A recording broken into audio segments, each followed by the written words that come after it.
Aarangkada na bukas ang kompetisyon para sa iba't ibang sport events sa palarong pambansa sa Cebu City. Nakahanda na rin ang playing venues at medical teams para sa aktibidad. Yan ang ulat ni Jessie Atienza ng PTV Cebu. Naging makulay at maingay ang pagbubukas ng Palarong Pambansa 2024. Nagpasiklaban din ng makukulay na uniforme ang mga atleta at delegado. Pati sa pag-cheer, kanya-kanyang paandar.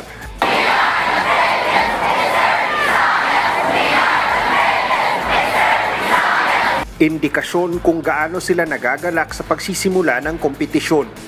Pangatlong taon na ng volleyball player na si Donna May na lumaban para sa Western Visayas.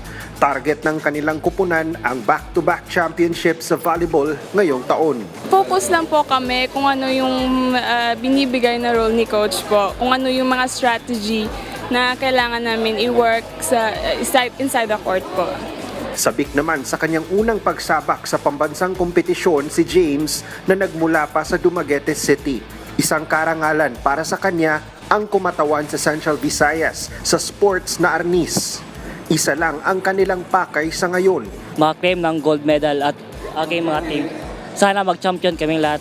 Samantala, nakahanda na ang mga playing venues para sa mga sporting events. May centralized monitoring din sa Cebu City Sports Center sa lahat ng playing venues. Nakaantabay na rin ang mga medical team at ang kanilang quarters kung saan maaaring mabigyan ng first aid ang mga atleta sakaling magkaroon ng aberya. Mula sa PTV Cebu, Jessie Atienza para sa Pambansang TV sa Bagong Pilipinas.